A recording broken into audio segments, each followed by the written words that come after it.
We know what will happen if the Republicans somehow take back the White House. And I'm going to do everything I can in this campaign, and hopefully as the Democratic nominee, to absolutely deny them that. We are not going to let them rip away the progress we have been making. Another day closer to New Hampshire and another day closer to the point where two things are likely to happen. One, Ted Cruz will not sneak out another surprise win because the people of New Hampshire don't buy the evangelical argument, though in light of what the polls told us before Iowa, we could be wrong again. And Hillary Clinton will put on a brave face and take her lumps from Bernie Sanders, knowing full well that come South Carolina, her money and influence will kick in and she'll be on her way to leaving Bernie and his burners all burned out and ready for summertime on the Cape. Though we still could be wrong and be spending far too much time listening to pundits who at the end of the day still follow the polls. You get the idea. Let's begin then the midweek version of the political animal, which will sear into your brain the truth of life, or something that makes a lot more sense than the polls.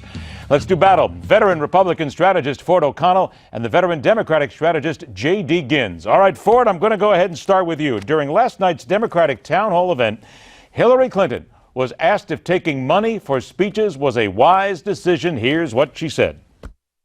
I made speeches to lots of groups. I told them what I thought. I answered questions. But did you have to be paid $675,000? Well, I don't know. That's what they offered. So, every Secretary of State that I know has done that. You could hear the thud in the background here. All right, Ford, look, is this a game changer for Bernie Sanders and the GOP to attack on? Or really, at the end of the day, is this much ado about nothing people will forget in a week or two? Well, it certainly helps Bernie Sanders. It helps bolster his argument on income inequality, because he can say, I understand the divide between rich and poor a lot better than Republican light there, Hillary Clinton. Let's face it, Hillary Clinton is the Mitt Romney of 2016. She's telling Democratic voters to overlook the flaws in the ever-changing positions because she's the only one who can win in November. And by the way, minority voters, she's the heir to Barack Obama's legacy. And J.D., instead of just saying, and people are sloughing this off, no big deal, wait a minute. Through the end of December, hedge funds, banks, insurance companies, financial services firms have given at least $21 million to support Hillary Clinton's presidential run. And she's the person who's telling us, I'm all against the big banks and I'm going to do what's right. Come on, J.D., she's lying. Well, I don't know that she's lying, but I think it's clear that that's probably helped Bernie a little bit. He's already going to be doing pretty well in New Hampshire. But I love the Republicans talking about this, and they'll like to pretend that they don't have their own ties to big banks. Really, there is only one true, pure person out there on this issue, and that's Bernie Sanders. Looks like the only person who might overthrow Donald Trump is Ted Cruz, and Ted Cruz is a Canadian with a Goldman Sachs. JD, come on now. Come on, you're going off on an exit here. Come on, stop doing that now. Let's stay on Hillary. Primary, but this is not an issue in the general election.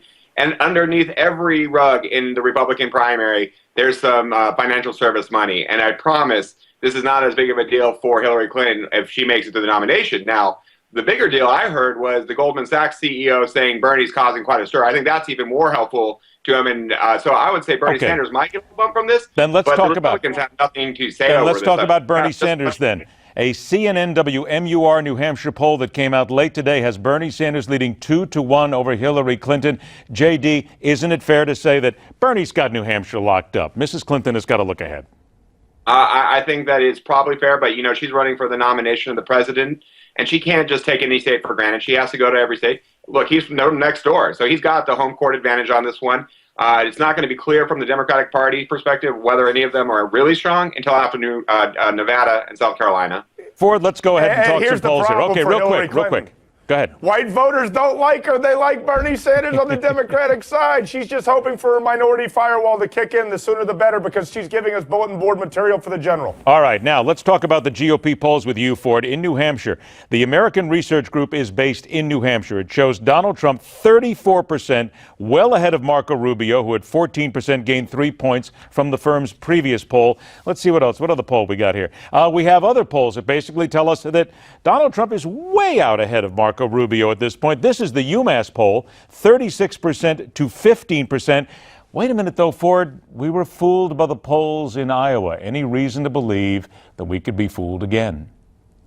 Well, absolutely, because Donald Trump has no ground game because he's too cheap to actually go out and do it, and yet he says he's going to self-fund for billions of dollars. Let me say this. New Hampshire is a must-win for Donald Trump. He cannot afford two holes in the balloon of inevitability over the next 2 weeks, or else guess what? The Trump train's done. All right, now, Rick Santorum dropped his campaign, but then he threw his support to Marco Rubio. He was on Morning Joe on MSNBC, and he couldn't quite remember what Senator Rubio had done in the Senate. Here's what he said.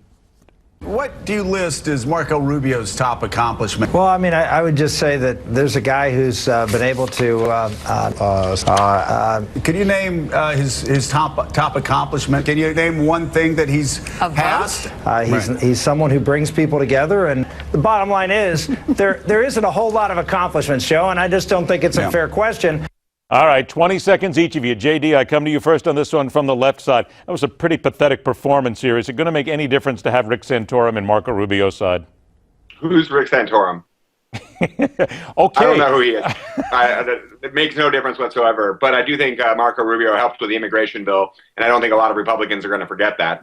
All right, now for 30 seconds, will they forget that? Is that something that's going to stick around his noose or his neck no matter how he thinks he's going to get away? Look, man, this is nothing. Let me translate what Rick Santorum said. He said, as of today, Marco Rubio gives the Republicans the best shot in November. And, oh, yeah, by the way, under the table, he's also a Catholic, and I support Catholics. But will it make a difference? Will Santorum backing Rubio make any noticeable difference? I think that the more people that back Rubio, the better off Rubio will be in terms of trying to win the nomination. So every name helps. And here we go, heading for Tuesday as well. Oh, it'll be so nice when a time comes around when we don't have to talk about polls. But then again, that's December. J.D. Gins and Ford O'Connell, gentlemen, thanks so much for making sense of it all. We'll talk to you again soon. Now, the people in Iowa won't like to hear it, but Ted Cruz nailed it when he talked about the issue of ethanol. And the car coach, Lauren Fix, is back here, and she will detail why when we continue on The Hard Line.